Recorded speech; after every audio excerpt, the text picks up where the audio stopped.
Dekada 70 pa lamang ay laman na ng parokya ni San Raquel Arcangel si Estelita.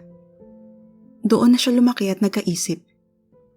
Ang sabi ni Father Agaton ay natagpuan na lamang siya sa bungad ng simbahan isang umaga. Payat, mahina, maliit at taga-agaw buhay. Wala siyang pagkakakilanlan maliban sa munting bituin na nakaburda sa kanyang baro. Doon kinuha ni Father Agaton ang kanyang pangalan. Estelita, munting bituin.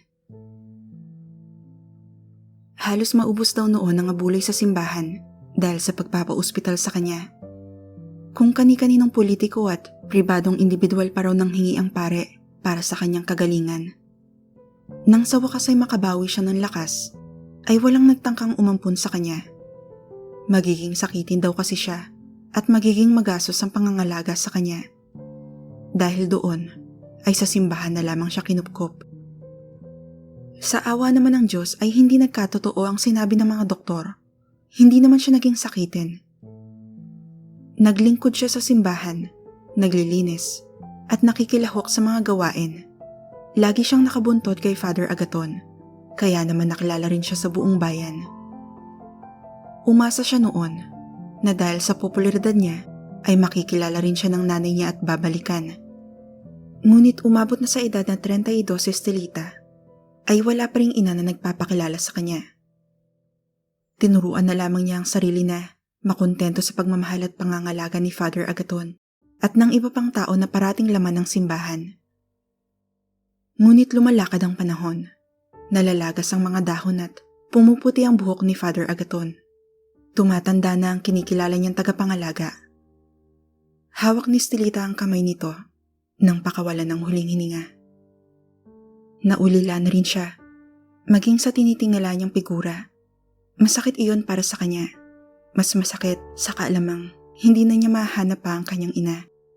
Anong bigati nga ba naman ang madarama mo sa taong ni minsan naman ay hindi mo nakasama, kumpara sa pagkawala ng taong buong buhay mong karamay?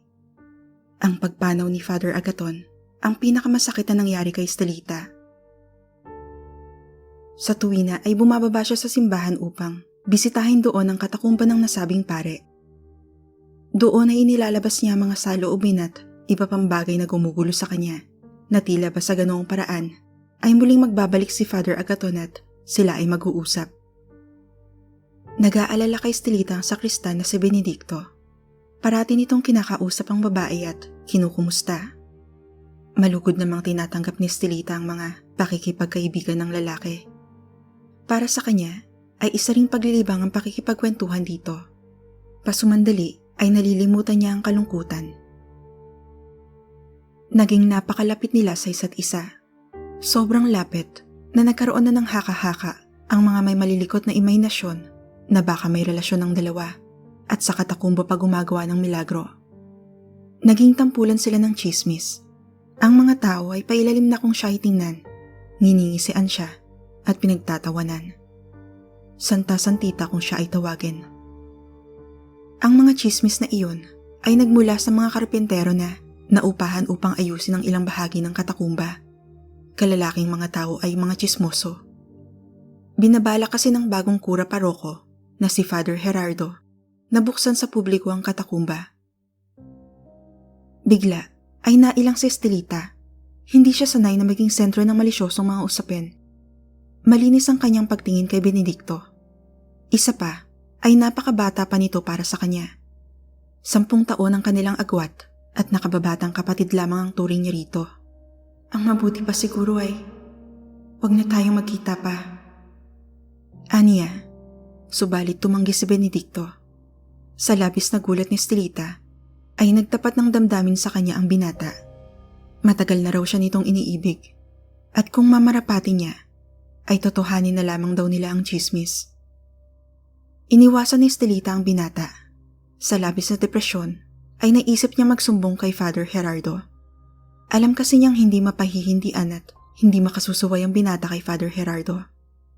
Hindi alam ni Estelita kung ano ang sinabi ng pari kay Benedicto. Ngunit nagdaan nga ang mga araw, linggo at buwan. Sa wakas ay hindi na siya ginambala pa nito. Dumadalo pa rin naman ng misa ang binata at naglilingkod sa simbahan, ngunit hindi na siya nito pinapansin. Nilalampas-lampasan na lamang siya, kagaya ng iba pang mga parokyano ng simbahan. Nawalan siya ng kaibigan. Pinagsisihan na niyang nakiusap siya kay Father Gerardo na paiwasin ito sa kanya. Napaluha si Estelita. Nang mawala si Father Agaton, ay si Benedicto na ang naging pinakamalapit sa kanya. Ngunit, maging ang lalaki ay nawala na rin sa kanya. Nawalan na naman siya ng masasandalan. Nagbalik ang pagiging malungkutin ni Estelita. Wala na siyang ginawa, kundi ang umiyak ng umiyak. Gustuhin man niyang magkulong sa katakumba, ay hindi na maaari. Naroon nga kasi ang mga karpintero, baka makabuo na naman ang usapin ng mga iyon. Nawala na siya ng ganang makiharap sa mga tao. Nagkulong na lamang siya sa kanyang silid at doon tumangis ng tumangis para sa kasawian niyang dinanas. Ano ba ang mali niyang ginawa? Bakit lagi na lamang siyang naiiwang mag-isa? Natulala na lamang si Estelita at inisip ang mga nangyayari sa kanyang buhay. Kailan kaya siya magiging masaya? Kailan kaya makukumpleto ang buhay niya? Namalaya na lamang niya na dumidilim na pala. Susukot-sukot na lumabas ng silid si Estelita upang magtungo sa simbahan. Mananalangin siya sa Diyos at hihiling ng kapayapaan ng kalooban. Lumuhod siya, ipinikit ang mga mata at nagdasal. Kapipikit pa lamang niya ay may narinig naman siyang mahihinang yabag. Tila nanunubok. Nagsalubong ang kanyang mga kilay. May ibang tao pa sa simbahan sa alanganing oras. Baka mga palaboy na naghahanap ng matutulugan. Ngunit, matagal nang hindi ginagawang pahingaan ng mga iyon ang loob ng simbahan. Sa totoo lamang ay, napansin niyang kumukonti na lamang ang nagsisimba. Tila ilag na ang mga tao sa parokya ni San Raquel Arcangel. Isa pa iyon sa ikinalulungkot ni Estelita. Nagtataka man, ay pinili na lamang niyang hindi pansinin ang lumilikha ng mga yabag. Baka mamaya ay isa rin iyon sa mga panghusga na naniwala sa tsismis ukol sa kanya. Baka lalaitin lamang siya at pagtatawanan. Ngunit hindi kayang baliwalain ni Estelita ang presensya at titig na tila bumabaon sa kanya. Nagmulat siya ng mga mata at lumingon sa kanan. Doon ay nakita niyang isang babae, tila mas bata sa kanya. May sukbit itong bag na napakabintog at may mga nakatali pang kung ano-anong supot ng damit at iba pa. Palaboy nga. Nginitian siya nito, kaya ngumiti rin siya. Tila tinanggap iyon ng babae bilang hudyat upang maupo ito sa kanyang tabi. Nagpakilala ito bilang si Andrea. At doon nagsimula ang pagkakaibigan ni Estelita at Andrea. Tuwing gabi lamang nagkikita si Estelita at Andrea.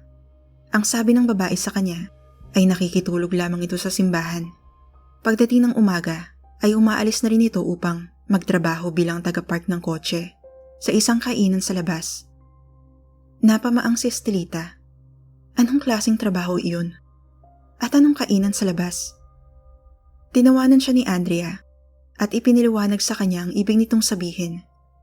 Niyaya pa siya nito na lumabas upang maituro sa kanya kung saan ito pumupwesto, ngunit umayaw siya. Natatakot siyang lumabas. Baka makita pa siya ng mga tao at pag-usapan na naman. Ayaw niyang makita ang mga mapangutyang titig at nakakalokong ngisi. Malungkot nang umiti si Andrea at hindi na siya pinilit na lumabas. Isang araw ay nagkagulo sa may hardin ng simbahan. Ayaw sanang makiusisa ni Estelita, ngunit may narinig siyang mga sirena ng pulis. Kinabahan siya. Ano kaya ang nangyayari? Saktong paglabas niya ng kwarto ay kasalubong naman niya ang mga pulis.